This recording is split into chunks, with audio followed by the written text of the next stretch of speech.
तो देखिएगा मैं बात करता हूँ आज एक्यूट रीनल फेलियर के ऊपर। एक्यूट रीनल फेलियर क्या है?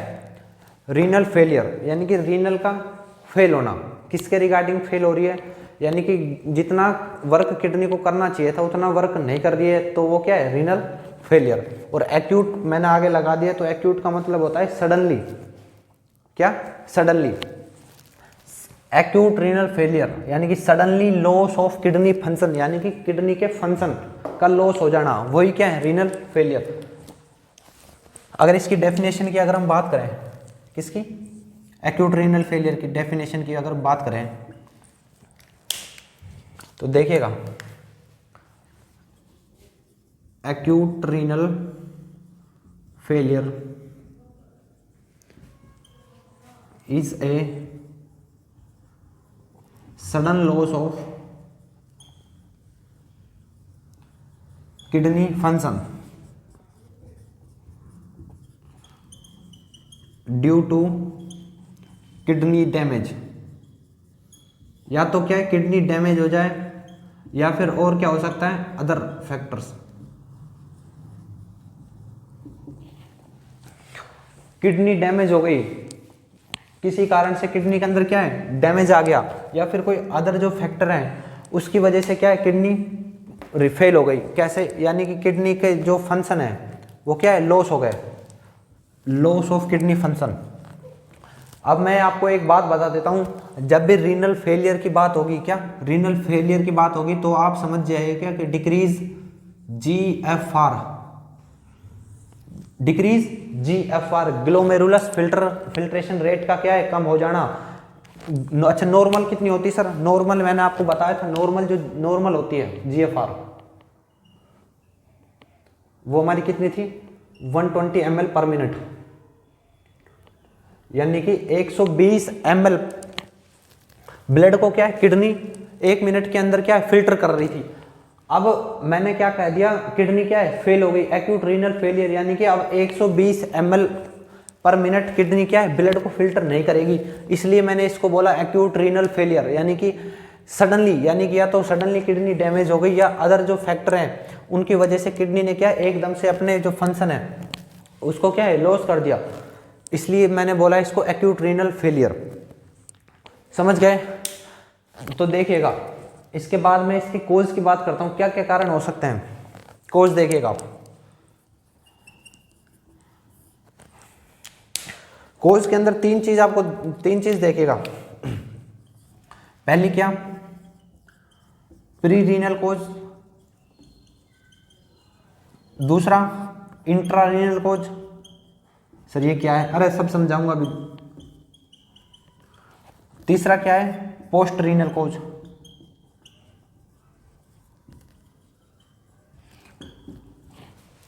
Pre renal cause, intra renal cause and post renal cause.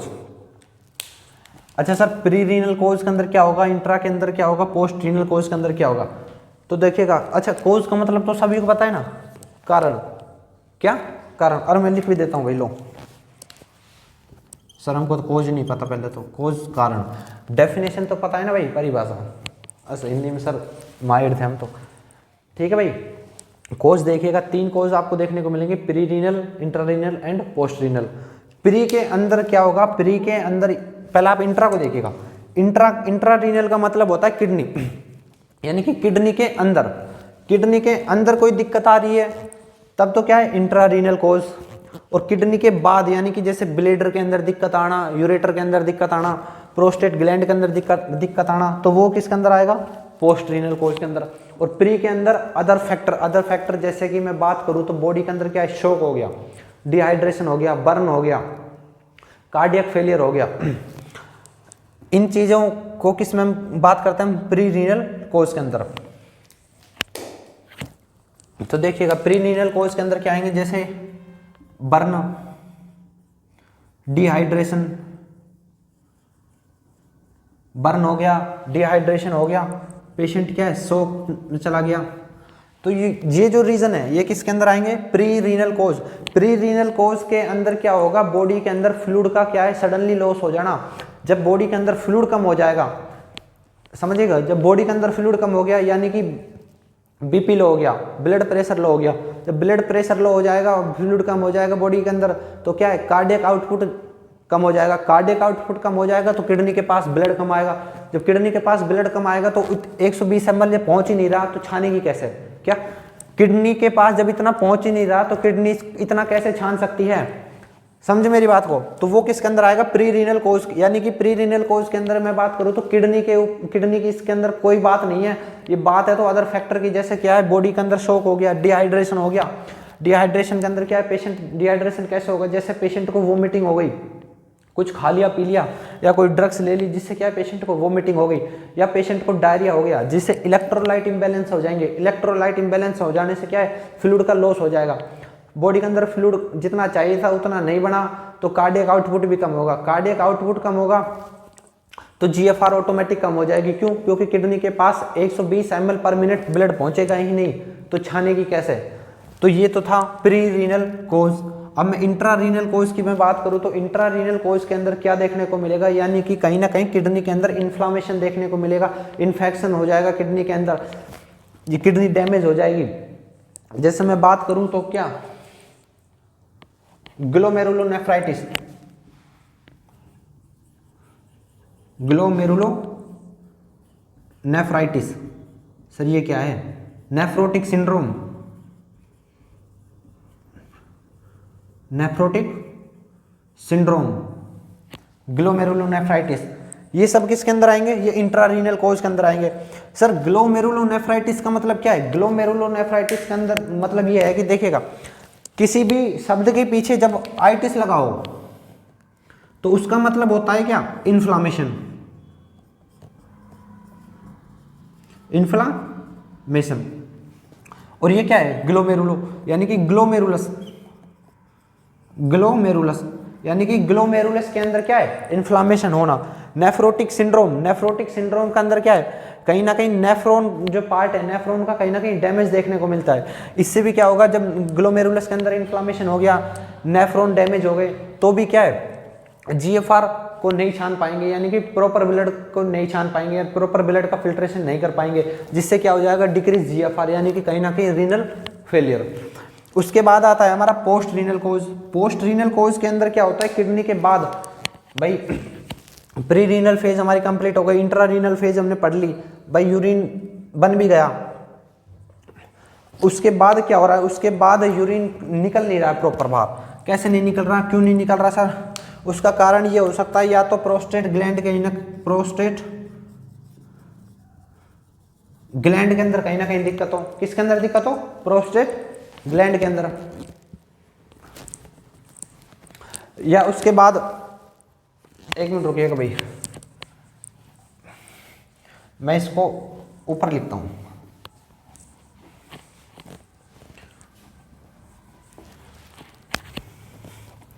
Post renal के अंदर क्या देखने को मिलेगा? पोस्ट रीनल के अंदर देखने को मिलेगा या तो ब्लेडर के अंदर कोई स्टोन बन गई है, यानी कि bladder stone, bladder stone, prostate gland के अंदर इन्फ्लामेशन हो गया हो, या प्रोस्टेट ग्लैंड के अंदर इन्फ्लामेशन देखने को मिला हो आपको। ये सब क्या है? ये पोस्ट रीनल के क्या है? कोज है। रीनल सिस्टम पढ़ रहे हैं, उसकी क्या पढ़ रहे हैं? एमएसएन। तो उसके अंदर जो पहली डिजीज है, यानी पहले जो डिसऑर्डर पढ़ रहे हैं वो क्या है? Acute renal failure. Acute renal failure के अंदर क्या है? सडनली किडनी के फंक्शन का क्या है? लॉस होना, जिसके अंदर क्या है? जीएफआर क्या हो जाएगी? कम हो जाएगी। एक शब्द में कोई पूछे जीएफआर क्या होता है तो सीधा एक शब्द में अगर कोई पूछे कि रीनल फेलियर क्या होता है तो आप बोल दीजिएगा क्या?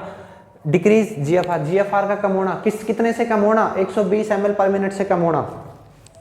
ठीक है भाई। Acute renal failure is a sudden loss of kidney function due to kidney damage और अदर फैक्टर। किडनी के फंक्शन का लॉस हो जाना, या तो किडनी डैमेज हो गई हो या फिर कोई अदर फैक्टर हो। अदर फैक्टर मैंने आपको बता दिए जिसके कोज मैंने आपको बताया, pre renal cause, intra renal cause and post renal cause. Pre renal cause के अंदर क्या होंगे? प्री रीनल कोज के अंदर क्या है? किडनी पर डैमेज नहीं होगी, किडनी के अंदर कोई दिक्कत नहीं आएगी। ये दिक्कत आएगी तो बॉडी के अंदर, जैसे क्या है, बॉडी के अंदर शॉक हो गया हो, बॉडी के अंदर हाइपोटेंशन हो गया हो, डिहाइड्रेशन हो गया हो, शॉक हो गया हो, जिससे क्या है, फ्लूइड कम हो गया। जब फ्लूइड कम हो गया तो कार्डियक आउटपुट ऑटोमेटिक कम हो जाएगा। जब कार्डियक आउटपुट कम हो जाएगा तो किडनी के पास ब्लड की प्रॉपर सप्लाई नहीं देखने को मिलेगी। किडनी के पास प्रॉपर ब्लड सप्लाई नहीं होगी तो 120 ml जितना आना चाहिए था उतना नहीं आएगा, उतना नहीं आएगा तो इतना छनेगा भी नहीं। क्लियर है भाई। उसके बाद आता है इंट्रारीनल कोज। इंट्रारीनल कोज के अंदर क्या है, किडनी के अंदर कोई वायरस आ गया, बैक्टीरिया आ गया क्या, और जिससे किडनी को क्या है इन्फ्लामेशन हो गया, इन्फेक्शन हो गया, जिससे ग्लोमेरुलोनेफ्राइटिस हो गया। ग्लोमेरुलोनेफ्राइटिस का मतलब ये है कि किडनी के जो ग्लोमेरुलस पार्ट है, ग्लोमेरुलस आपको बताया था ना, बोमन कैप्सूल ग्लोमेरुलस, उसके अंदर क्या इन्फ्लामेशन देखने को मिला। ग्लोमेरुलोनेफ्राइटिस का मतलब यही है कि ग्लोमेरुलस के अंदर इन्फ्लामेशन। नेफ्रोटिक सिंड्रोम हो गया, नेफ्रॉन के जो पार्ट है वो कहीं ना कहीं डैमेज हो गया, जिससे क्या है जो GFR है वो हमारी कम हो जाएगी। उसके बाद पोस्ट रीनल की मैंने बात करी, यानी कि कहीं ना कहीं किडनी के बाद जैसे यूरेटर के अंदर दिक्कत आ गई, ब्लेडर के अंदर दिक्कत आना, ये सब क्या है पोस्ट रीनल के कोज है। उसके बाद हम बात करते हैं इसके साइन एंड सिम्टम्स की। देखिएगा साइन एंड सिम्टम्स, देखिएगा क्या क्या साइन एंड सिम्टम्स आ जाएंगे बॉडी के अंदर। सबसे पहले आपको ओलिगोयूरिया देखने को मिलेगा। सर ओलिगोयूरिया क्या है, एन्यूरिया क्या है, हाइपोटेंशन क्या है, ये सारी चीज़ें मैं आपको बताता हूँ, देखिएगा। तो देखिएगा ओलिगोयूरिया क्या है। सबसे पहले आप ये देखिएगा, पढ़ क्या रहे हो आप, acute renal failure. Renal failure के अंदर क्या होता है, GFR कम हो जाना, GFR कम हो जाना। अब एक नॉर्मल यूरिन आउटपुट की अगर मैं बात करूँ, आपसे नॉर्मल यूरिन आउटपुट पूछूँ तो कितना होता है, तो आप कहेंगे सर 1 से 1.5 लीटर लगभग पर डे के अंदर यूरिन आउटपुट नॉर्मल देखने को मिलता है। वो कब मिलता है, जब GFR कितनी हो, नॉर्मल हो। जब GFR नॉर्मल होगी तो ही यूरिन आउटपुट क्या है, नॉर्मल होगा। जब हमारी GFR ही कम हो गई तो यूरिन आउटपुट तो हमारा ऑटोमेटिक कम हो जाएगा। तो इससे क्या साइन एंड सिम्टम्स आएगा, ओलिगोयूरिया। सर ओलिगोयूरिया के अंदर क्या होगा, ओलिगोयूरिया के अंदर क्या है, जो यूरिन आउटपुट होता है ना वो कम हो जाता है। सर कितने से कम हो जाएगा, लगभग 400 ml पर डे, यानी कि एक दिन के अंदर लगभग 400 या 400 ml से भी कम यूरिन आउटपुट आपको देखने को मिलेगा। अगर ज़्यादा हो जाए, ये चीज़ सीवियर हो जाए, तो उसको क्या बोलते हैं हम, एन्यूरिया। एन्यूरिया के अंदर कितना देखने को मिलेगा यूरिन आउटपुट, लगभग 100 ml से कम, 100 ml पर डे से कम। हाइपोटेंशन हो जाएगा, यानी कि कहीं ना कहीं क्या हो जाएगा, BP का क्या हो जाएगा, कम हो जाएगा। भाई नॉर्मल सी बात है, अगर पेशेंट के अंदर मान के चलिए एक्यूट रीनल फेलियर किस कारण से हुई है, डिहाइड्रेशन के कारण से हुई। डिहाइड्रेशन के अंदर क्या होगा, पेशेंट का जो फ्लूइड था, बॉडी के अंदर जो फ्लूइड था, पानी था, वो क्या है, कम हो गया। जब कम हो गया तो कार्डियक आउटपुट ऑटोमेटिक कम हो गया। कार्डियक आउटपुट कम हो गया तो GFR हमारी ऑटोमेटिक कम हो जाएगी। क्यों, क्योंकि किडनी के पास प्रॉपर ब्लड सप्लाई नहीं पहुंच पाएगी।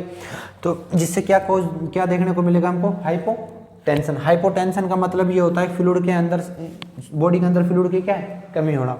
उसके बाद फटीग। फटीग का मतलब क्या है, फटीग का मतलब होता है बॉडी के अंदर थकावट हो जाना। थकावट तो बिल्कुल होगी, क्यों, क्योंकि बॉडी के अंदर हाइपोटेंशन वैसे हो गया। आप खुद देखिएगा, आपको जब सीवियर वोमिटिंग हो जाती है, सीवियर डायरिया हो जाता है, तो आपके अंदर थकावट देखने को मिलती है। क्यों देखने को मिलती है, क्योंकि उसका कारण है कि बॉडी के अंदर से क्या इलेक्ट्रोलाइट इम्बैलेंस हो गए। इलेक्ट्रोलाइट इम्बैलेंस होने से बॉडी के अंदर क्या पानी की कमी हो गई, यानी कि फ्लूइड का लेवल कहीं ना कहीं बॉडी से क्या हो गया, कम हो गया। जिससे क्या देखने को मिलेगा हमको, फटीग, थकावट। शॉर्टनेस ऑफ ब्रीथ के अंदर कहीं ना कहीं दिक्कत देखने को मिलेगी, शॉर्टनेस ऑफ ब्रीथ। और उसके बाद दूसरा पॉइंट क्या था हमारा, कंफ्यूज हो जाएगी, यानी कि माइंड कहीं ना कहीं डाइवर्ट होगा चीज़ों को लेकर। क्या होगा, जिसको हम क्या बोलते हैं, कन्फ्यूजन। बॉडी कन्फ्यूजिंग में रहेगी, ठीक है। उसके बाद मैं बात करता हूँ इसके डायग्नोस्टिक इवोल्वेशन, यानी कि कौन कौन से टेस्ट करें जिससे हमें क्लियर हो जाए कि इसको पेशेंट को क्या एक्यूट रीनल फेलियर। भाई अभी तक आप क्लियर नहीं हो कि पेशेंट को रीनल फेलियर है, समझे मेरी बात को, एक बार समझिएगा, थोड़ा सा फील करिएगा। आप एक पेशेंट हो, आपके रिगार्डिंग ये साइन सिम्टम्स आए, ओलिगोयूरिया हो गया, आपको लग रहा है कि यार मुझे यूरिन आउटपुट क्या है, कम आ रहा है, मेरा यूरिन आउटपुट कम है, मेरे को हाइपोटेंशन यानी कि मैंने अपना BP नपवाया, मेरा BP भी कम है, फिर मेरे को थकावट भी हो रही है, मेरे को कहीं ना कहीं ब्रीथ, मैं जल्दी ब्रीथ कर रहा हूँ, यानी कि मेरे कहीं ना कहीं शॉर्टनेस ऑफ ब्रीथ मेरे को दिक्कत हो रही है, मेरे को कन्फ्यूजन हो रहा है चीज़ों को लेकर के, समझ रहे हो। ये साइन सिम्टम्स मेरे को देखने को मिल रहे हैं, लेकिन मैं श्योर नहीं हूँ मेरे को एक्यूट रीनल फेलियर है या कोई और बीमारी है, ठीक है। फिर आप डॉक्टर के पास जाते हो ये साइन सिम्टम्स को लेकर, आप डॉक्टर को ये सारी चीज़ें बताते हो, मेरे को हाई ओलिगोयूरिया है, एन्यूरिया है, हाइपोटेंशन है, मेरे को फटीग है, शॉर्टनेस ऑफ ब्रीथ है, कन्फ्यूजन है। तो डॉक्टर इस बेसिस पर डॉक्टर कुछ टेस्ट लिखता है। कौन से टेस्ट लिखेगा, तो वो आप देखिएगा, जिसको हम बोलते हैं डायग्नोस्टिक इवोल्वेशन। अगर वो टेस्ट आपके पॉजिटिव आते हैं, क्या पॉजिटिव आता है तो डॉक्टर क्या असेस कर लेगा, इसको क्या है, एक्यूट रीनल फेलियर। अच्छा, तो टेस्ट कौन कौन से होते हैं, तो टेस्ट देखेगा। अगर मैं डायग्नोस्टिक इवोल्यूशन की बात करूं,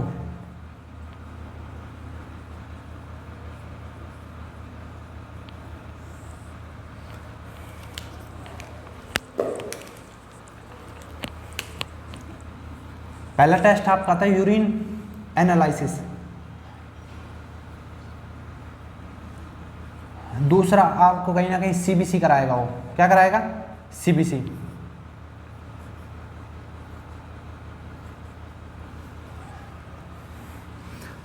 यूरिन एनालिसिस करा दिया, सीबीसी करा दिया, और क्या करा दिया, अल्ट्रासोनोग्राफी करा दिया, और कहीं ना कहीं क्या करा देगा, एक्सरे। क्या कराएगा, एक्सरे। और इसके अलावा कौन से टेस्ट कराएगा, इसके अलावा कराएगा एबीजी टेस्ट। सर ये बोल बता तो दो कौन क्या क्या है ये, अरे अभी बताऊंगा रुको। ABG test, urine analysis, CBC, ultrasonography, x-ray and ABG test. तो देखिएगा, यूरिन एनालिसिस, यूरिन का एनालिसिस करना, डॉक्टर क्या है, यूरिन का एनालिसिस करता है, यानी कि जो रिपोर्ट आती है, लेबोरेटरी रिपोर्ट आती है, उसके बेसिस पर यूरिन का क्या है, एनालिसिस करता है, जिसके अंदर जो वेस्ट प्रोडक्ट है उनका क्या है, लेवल देखता है। इसके बाद आता है हमारा सीबीसी। सीबीसी के अंदर जो ब्लड टेस्ट होता है, यानी कि मेनली ब्लड का ही टेस्ट है, इसके अंदर आरबीसी, डब्ल्यूबीसी, प्लेटलेट्स, इनको असेस करता है। इसके बेसिस पर इसके अंदर जो मेन देखता है वो क्या देखता है, सीरम क्रिएटिनिन। अगर सीरम क्रिएटिनिन बढ़ रहा है, क्या सुनिएगा ध्यान से, सीरम क्रिएटिनिन का लेवल, ये सी है भाई, CRE, सीरम क्रिएटिनिन का लेवल अगर बढ़ रहा है तो उसको क्या है, एक्यूट रीनल फेलियर। ठीक है, अल्ट्रासोनोग्राफी कराई उसने, एक्सरे कराया, इनमें क्या देखता है, कहीं ना कहीं रीनल स्टोन तो नहीं है, कहीं ना कहीं renal stone, renal tumour, renal stone को असेस किसके अंदर करता है, अल्ट्रासोनोग्राफी और एक्सरे की मदद से। उसके बाद एबीजी टेस्ट कराता है, क्या, एबीजी टेस्ट। इसके अंदर क्या असेस करता है डॉक्टर, इसके अंदर पीएच का लेवल देखता है, पीएच का लेवल देखता है, पीएच बढ़ रही है या घट रही है।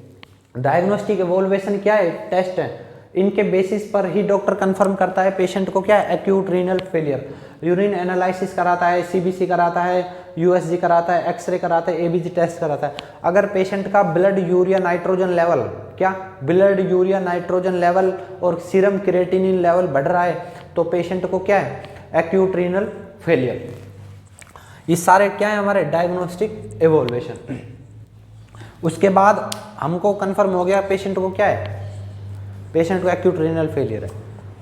अब हमारा मोटिव क्या है, अब हमारा मोटिव है उसको कंट्रोल करना, यानी कि उसको मैनेज अब कैसे करें। मैं एक क्वेश्चन बताता हूँ आपको, अगर आपसे एक्यूट रीनल फेलियर के रिगार्डिंग पूछे कि मोस्ट कॉमन कोज क्या है, most common cause of renal failure, तो आपका आंसर होना चाहिए क्या, DM. Diabetes mellitus is a most common cause of renal failure. Acute renal failure का मोस्ट कॉमन कोज क्या है, मैं लिख देता हूं, आप नोट डाउन कर लीजिएगा साइड में कहीं।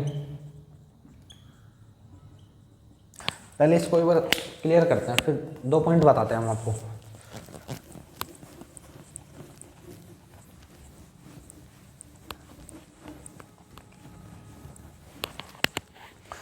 अगर आपसे बात करें मोस्ट कॉमन कोज की, most common cause of acute renal failure, और दूसरा मेरा क्वेश्चन है कौन सा इलेक्ट्रोलाइट इम्बैलेंस होता है इनिशियली, यानी कि इनिशियली फेज के अंदर कौन सा इलेक्ट्रोलाइट सबसे पहले इम्बैलेंस होगा।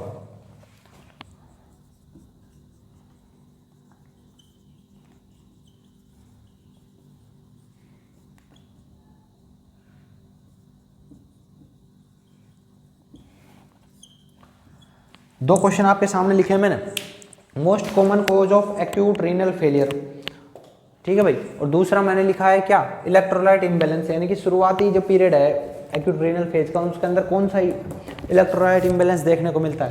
तो सर इलेक्ट्रोलाइट की अगर मैं बात करूँ तो मेरे को देखने को मिलेगा क्या, पोटेशियम।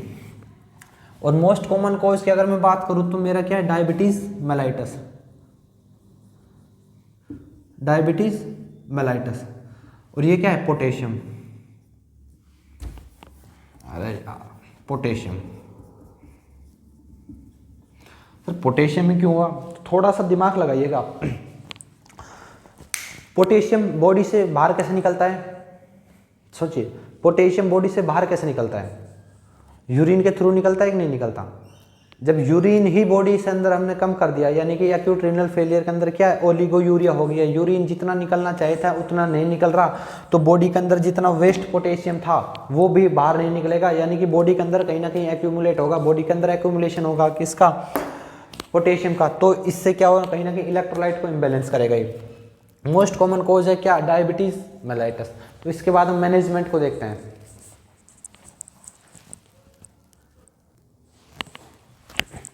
तो देखिएगा, मैं एक्यूट रीनल फेलियर के मैनेजमेंट आपको बता रहा था, जिसके अंदर हमारा मेडिकल मैनेजमेंट और नर्सिंग मैनेजमेंट पे मैं बात करता हूँ। तो मेडिकल मैनेजमेंट के अंदर क्या आएगा, पेशेंट को क्या है, एक्यूट रीनल फेलियर हुआ है, यानी कि कहीं ना कहीं पेशेंट का GFR है वो क्या है, कम हुआ है। GFR कम हुआ है तो यानी कि आप सीधा सीधा समझिएगा यूरिन आउटपुट कम हो गया, पेशेंट को ओलिगोयूरिया हो गया, यूरिन आउटपुट कम हो जाना। तो ऐसी कंडीशन में पेशेंट को कौन सी ड्रग्स देंगे हम, तो यूरिन आउटपुट कम हुआ है तो उसको हमको बढ़ाना है, बॉडी के अंदर फ्लूइड कम हुआ है तो उसको बढ़ाना है, इलेक्ट्रोलाइट कम है तो उसको बढ़ाना है। ये हमारी प्रायोरिटी होती है किसके अंदर, मेडिकल मैनेजमेंट के अंदर। तो मैंने इसको दिया डायूरेटिक्स, क्या, डायूरेटिक्स। डायूरेटिक क्या करती है, यूरिन आउटपुट को बढ़ाती है। डायूरेटिक हमेशा याद रखना, इंक्रीज करती है किसको, यूरिन आउटपुट को। और एंटी डायूरेटिक, एंटी मतलब अपोजिट में वर्क करती है, वो डायूरेटिक्स को क्या है, कम करती है।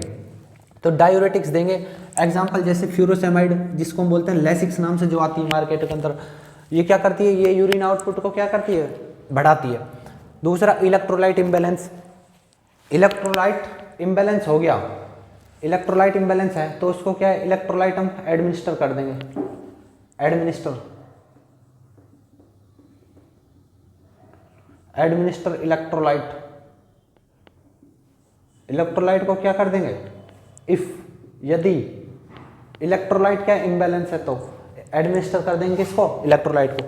थर्ड आता है हमारा फ्लूइड रिप्लेस, अगर फ्लूइड ज़्यादा कम हो गया बॉडी के अंदर, सीवियर शॉक में चला गया पेशेंट, सीवियर हाइपोटेंशन की कंडीशन है, तो फ्लूइड को क्या है, रिप्लेस कर देंगे, अगर ज़रूरत है तो कर देंगे, नहीं है तो इग्नोर करेंगे, ठीक है। उसके बाद नर्सिंग मैनेजमेंट आता है, यानी कि अब एक nurse acute renal failure patient के रिगार्डिंग अपना क्या रोल प्ले करेगी, समझिएगा। एक नर्स एज ए नर्स वो एक्यूट रीनल फेलियर का जो पेशेंट है उसको कैसे हैंडल करेगी, तो असेस इनटेक एंड आउटपुट, यानी कि पेशेंट, जो नर्स है वो पेशेंट के इनटेक एंड आउटपुट को क्या करेगी, नोट डाउन करेगी। पेशेंट कितना तो फ्लूइड ले रहा है, समझ रहे हो, कितना ले रहा है यानी कि कितना इनटेक कर रहा है और उसका आउटपुट कितना निकल रहा है, शायद आप चीज़ों को समझ रहे होंगे। पेशेंट ले तो ज़्यादा रहा है लेकिन निकल कम रहा है, सीधी बात, साफ बात, ले तो ज़्यादा रहा है निकल कम रहा है, तो उसको असेस करेंगे। उसके बाद हम देखेंगे कि असेस वाइटल प्रॉपरली, एक नर्स का क्या है काम है, एक वाइटल साइन को प्रॉपरली असेस करना, असेस डाइटरी पैटर्न, और पेशेंट के डाइटरी पैटर्न को देखेंगे कि पेशेंट कहीं ना कहीं लो कैलोरी तो नहीं ले रहा है और कहीं ना कहीं हाई प्रोटीन तो नहीं ले रहा है, समझ गए मेरी बात को। उसके डाइटरी पैटर्न है, जो डाइटरी प्लान है उसको असेस करेंगे, उसमें हमको क्या देना है, हाई कैलोरी रिकमेंड करनी है, हाई कैलोरी रिकमेंड करनी है, और लो प्रोटीन देना है पेशेंट को। एक्यूट रीनल फेलियर के पेशेंट को हमेशा लो प्रोटीन देते हैं, ये बात याद रखिएगा, और हाई कैलोरी देते हैं, और लो पोटेशियम। डाइट के अंदर पोटेशियम का लेवल हमेशा लो होना चाहिए। क्यों होना चाहिए, क्योंकि एक तो वैसे यूरिन आउटपुट कम हो रहा है, यूरिन आउटपुट कम हो रहा है तो पोटेशियम बॉडी से बाहर वैसे नहीं जा रहा, पोटेशियम बॉडी के अंदर एक्यूमुलेट हो रहा है, यानी कि वैसे एक तो इलेक्ट्रोलाइट इम्बैलेंस हो रहा है, और आप एक ज़्यादा पोटेशियम दे रहे हो तो कहीं ना कहीं कंडीशन क्या है, सीवियर हो सकती है। तो उससे बचाने के लिए पेशेंट को लो पोटेशियम एडमिनिस्टर करेंगे हमेशा डाइट में, याद रखिएगा। अगर ये क्रोनिक कंडीशन होती मेरी होती है अगर क्रोनिक रीनल फेलियर, तो मैं तो इसको अवॉइड करता, क्या इसको अवॉइड करते डाइट में, बिल्कुल ना के बराबर, जरूरत थी तो देंगे, नहीं तो इसको अवॉइड करेंगे, ठीक है। क्योंकि पेशेंट ओलिगोयूरिया की जगह क्या एन्यूरिया में जा रहा है। एन्यूरिया में जा रहा है तो यानी कि कहीं ना कहीं पोटेशियम बॉडी से बहुत ही कम मात्रा में बाहर निकल रहा है, और कम निकल रहा है तो बॉडी के अंदर उतना ही ज़्यादा पोटेशियम क्या इकट्ठा हो रहा है, तो इलेक्ट्रोलाइट इम्बैलेंस ज़्यादा हो रहे हैं। एक नर्स होने के उसके बाद चौथा पॉइंट है हमारा प्रोवाइड साइकोलॉजिकल सपोर्ट। एक नर्स रीनल फेलियर का पेशेंट है, उसको क्या एक साइकोलॉजिकल सपोर्ट देगी।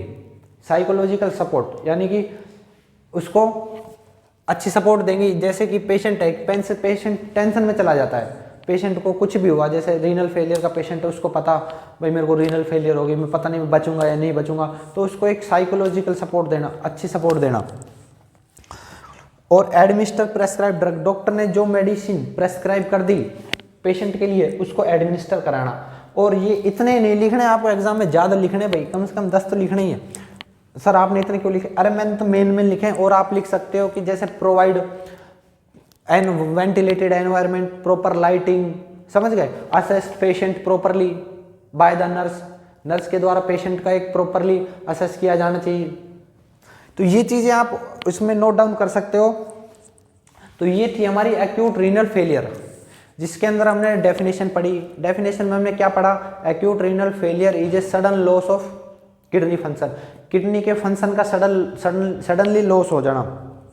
तो उसके अंदर क्या होगा, उसके अंदर कुछ नहीं होगा, जीएफआर कम हो जाएगी। उसके कोज देखे हमें, pre renal, intra renal and post renal. उसके बाद हमने उसके साइन एंड सिम्टम्स देखे, ओलिगोयूरिया हो गया, पेशेंट को एन्यूरिया हो गया, समझ गए, फटीग हो गई, कहीं ना कहीं उसको थकावट हो रही है, शॉर्टनेस ऑफ ब्रीथ, ये सारी चीज़ें, ये सारे सिम्टम्स किसके आएंगे, एक्यूट रीनल फेलियर के पेशेंट के आएंगे। उसके बाद हमने डायग्नोस्टिक टेस्ट करें, उसके यूरिन का एनालिसिस करा, एबीजी टेस्ट देखा, जिसके अंदर हमने एबीजी के अंदर क्या देखा, हमने पीएच को देखा, पीएच पेशेंट के यूरिन के कम है या ज़्यादा है। अल्ट्रासोनोग्राफी कराई हमने, समझ गए भाई। उसके बाद हमने कौन सा टेस्ट देखा था, हमने एक्सरे टेस्ट देखा था। ये टेस्ट होने के बाद हमने देखा कि पेशेंट को तो एक्यूट रीनल फेलियर तो है, अब उसको मैनेज करना है, यानी कि उसके मैनेजमेंट की अगर हमने बात करी तो मेडिकल मैनेजमेंट देखा हमने, उसको डायूरेटिक प्रेस्क्राइब कर दी, इलेक्ट्रोलाइट इम्बैलेंस थे तो एडमिनिस्टर करा दी इलेक्ट्रोलाइट, फ्लूइड रिप्लेसमेंट की जरूरत है तो फ्लूइड का क्या है, रिप्लेसमेंट कराएंगे। ये नर्सिंग मैनेजमेंट था। तो हमारी बात हुई एक्यूट रीनल फेलियर। ये हमारा एमएसएन का पोर्शन चालू कर रखा है हमने। इसके रिगार्डिंग एक एक डिजीज़ को आपको इसी तरह अच्छे से एक एक चीज़ क्लियर करते हुए हम पढ़ाते चलेंगे। तो योद्धा नर्सिंग क्लासेस से जुड़े रहिए, चैनल को लाइक शेयर एंड सब्सक्राइब कीजिए और ज़्यादा से ज़्यादा शेयर कीजिए।